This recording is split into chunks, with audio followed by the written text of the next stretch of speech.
somebody having, the other side having received the message in the time band, but you don't think it's in the time band. That can create a litigation hell. Sure. Yeah.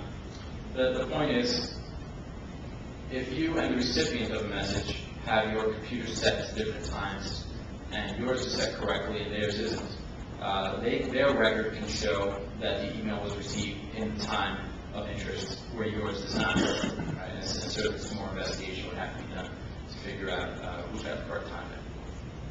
Thank you. Any other questions about time zones and GMT? I think this is a really important point. Okay. A key part of this whole process is what we call processing, right?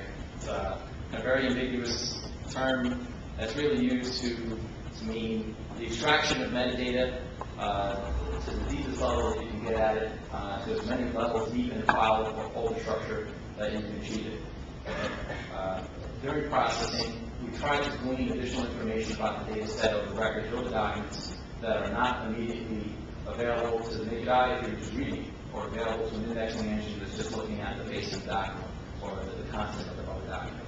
And metadata, I'm sure you're mostly familiar with it.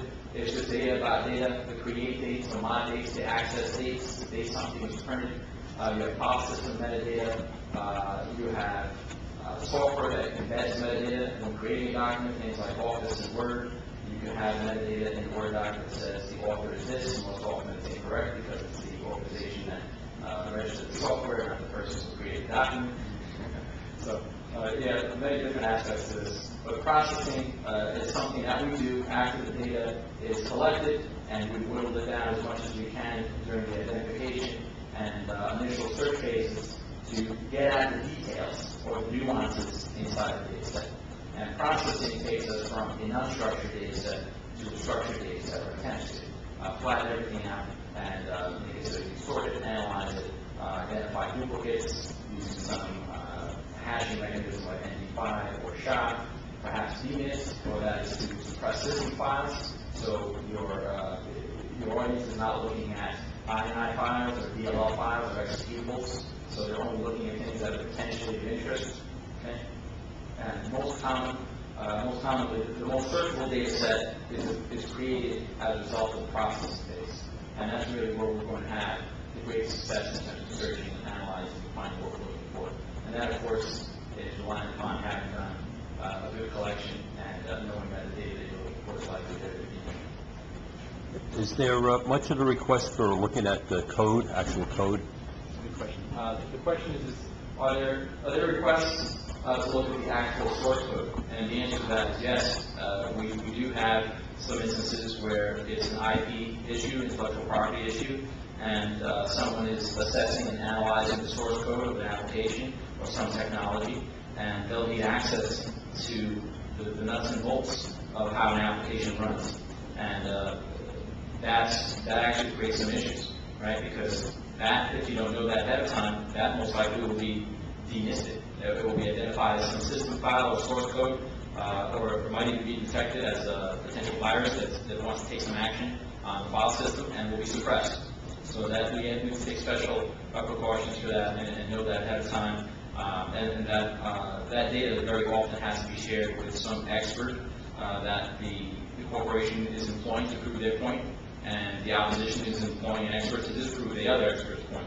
So you need to find a way to share that data or produce it, as we've stated, in a way that's meaningful to them, but that can still fit in this life cycle, right? In this framework, in this notion that everything should be a document that can be produced or reviewed or searched. We have some instances where everything boils down to a numbered object in litigation. It's a base number. We have instances where someone will just receive a piece of media. The media itself will have just one number identifying the entire media, and that media will represent that intellectual property or that code or the elements of that technology that are at odds, that are of interest, and that's how we approach that. Good question. Okay. Again, as a result of processing, we have the option to do other things to the data that can make it more searchable. Okay? We can identify things that aren't searchable after processing, things that don't yield text. We can identify them and decide, can we do anything to these files to create text that we can then index? And that process is typical, right? We create an electronic paper image of a document, and then we run OCR, optical character recognition, that attempts to retype or recreate that document just from having a snapshot of the document. Okay? And not everything's perfect. OCR is not perfect. The better quality document you have, the better the OCR is going to become.